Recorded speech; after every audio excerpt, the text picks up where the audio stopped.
अरब और अफ्रीकी देशों में सक्रिय संगठन मुस्लिम ब्रदरहुड अब अमेरिका के निशाने पर आ गया है। खबर है कि अमेरिकी प्रेसिडेंट डोनाल्ड ट्रंप ने इस पुरानी तंजीम को दहशतगर्द करार देने के लिए एग्जीक्यूटिव ऑर्डर पर साइन कर दिए हैं। मीडिया रिपोर्ट बता रही है कि ट्रंप ने 1928 में बने इस संगठन के कुछ चैप्टर्स को आतंकवादी घोषित करने पर विचार के आदेश दिए हैं। मिस्र में बने मुस्लिम ब्रदरहुड का असर आज भी उस पूरे खित्ते की सियासत और आइडियोलॉजी पर है। मुस्लिम ब्रदरहुड एक धार्मिक राजनीतिक संगठन है जिसकी स्थापना 1928 में मिस्र में हसन अल बन्ना ने की थी। हसन अल बन्ना एक स्कूल टीचर थे। इस संगठन का मकसद था कुरान और हदीस को आधुनिक इस्लामी समाज के लिए मार्गदर्शन के रूप में अपनाना। मुस्लिम ब्रदरहुड अमेरिका में लगातार मुस्लिम समाज और फिलिस्तीन पर हो रहे जुल्मों के खिलाफ आवाज उठाता रहा है। यही वजह है कि मुस्लिम ब्रदरहुड निशाने पर है। हालांकि इस पर बैन लगाने की कोशिश के पीछे ये तर्क दिया जा रहा है कि अमेरिका के इंटरनल सिक्योरिटी के खतरे को कम करना है।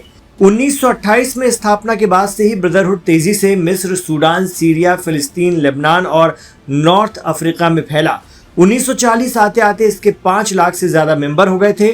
शुरुआत में मुस्लिम ब्रदरहुड मजहबी और तालीम के क्षेत्र में काम करने वाला संगठन बना जो समाज सेवा में आगे रहा। साल 1930 के दशक में इसके सदस्यों की तादाद तेजी से बढ़ी और इसी साल के आखिर तक मुस्लिम ब्रदरहुड ने अपने नजरिए को राजनीतिक रूप देना शुरू किया और उस वक्त मिस्र की सत्तारूढ़ पार्टी का विरोध शुरू कर दिया।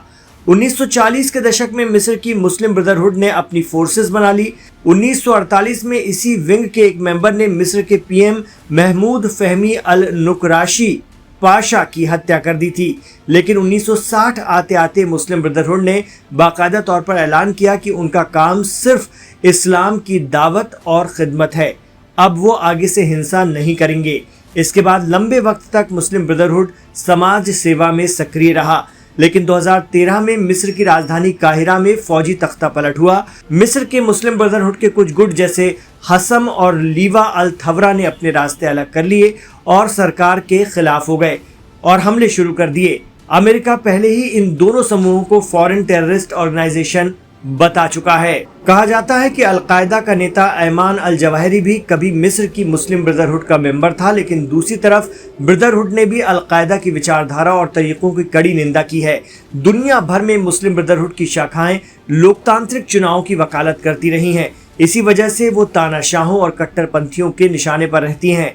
तुर्की ने हाल के कुछ वर्षों में मुस्लिम ब्रदरहुड का समर्थन किया है, खास तौर से मिस्र के साथ उसके तनाव के दौरान। तुर्की सरकार ने मुस्लिम ब्रदरहुड को आतंकवादी संगठन घोषित करने के यूरोप और अमेरिकी प्रयासों का विरोध भी किया है और समूह के सदस्यों को शरण भी दी है, जबकि मिस्र जैसे देश इसे आतंकवादी मानते हैं।